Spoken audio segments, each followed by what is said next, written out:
A US airstrike on Iranian nuclear facilities. Iran is incapable of building a nuclear weapon with the equipment they have because we destroyed it. A retaliatory missile attack by Iran. And less than 12 hours later, a ceasefire deal between Iran and Israel, announced not from Geneva or the UN but on Donald Trump's Truth Social feed. So what's going on here? Why did Iran warn the US in advance before attacking its biggest base in the Middle East? And does the ceasefire actually mean peace? Let's break it down in this video.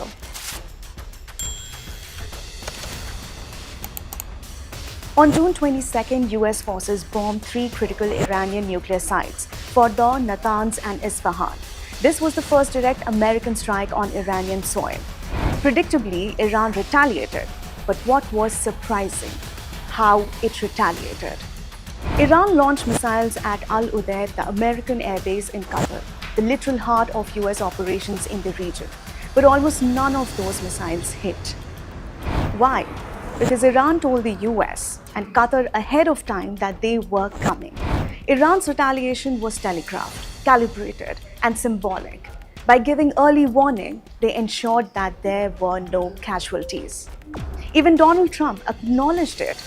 Yes, he did. Not angrily, but diplomatically. Here's the proof. Trump thanked Iran for the warning and encouraged both Iran and Israel to pursue peace and harmony. Less than 2 hours later, another post. Iran and Israel have agreed to a complete and total ceasefire. Just like that. It was that simple. So what just happened? And why would Iran attack a major US base in Qatar only to go out of its way to avoid any real damage? Let's start with this.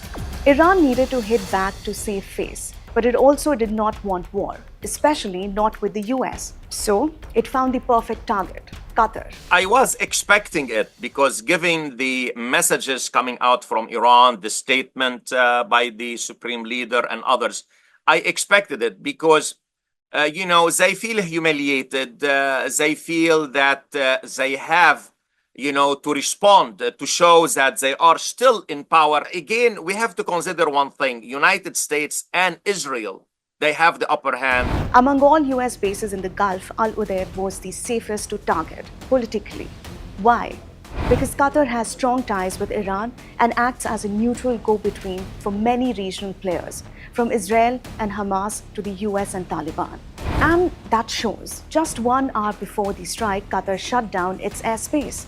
By then, most US aircraft had already been moved out. It was a move designed for maximum symbolism and minimum risk. Iran got to say, we hit back at the Americans. The US got to say, no one got hurt, so let's not escalate. And Qatar, it played the mediator yet again. This is not the first time Iran has done this.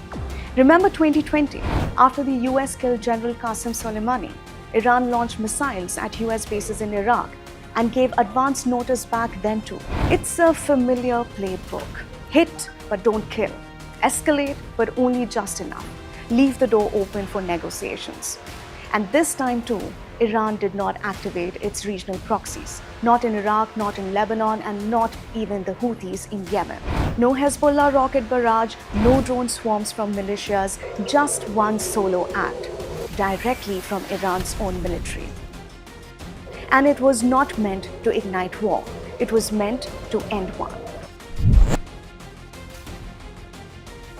But not everything is as neat as it looks, because over the last 11 days, Israel's strikes have devastated Iran's defenses, taken out senior IRGC figures, destroyed energy sites, and even targeted the supreme leader's inner circle. Iran, on the other hand, managed just a few symbolic missile strikes, even though, yes, they did use a new solid-fuel missile called the Qaibas-Shakeen for the first time. The ceasefire is here, but the wounds are fresh. And remember, ceasefire does not mean peace, just a pause. So the question is, will this pause hold? Trump's sudden pivot to diplomacy isn't random. It tells us two things. One, the US does not want another war in the Middle East. And two, the real threat, Iran's nuclear program, has not gone away. Iran's stockpiles of enriched uranium still intact. Its nuclear program delayed, maybe, but not dismantled, which is why both Washington and Europe will eventually be back at the negotiating table. Trump's ceasefire announcement may have calmed the waters for now, but the deeper currents, nuclear tension, regional proxy wars, and Israeli-Iranian mistrust have not gone anywhere. So this was just another pause in the storm. That's all for now.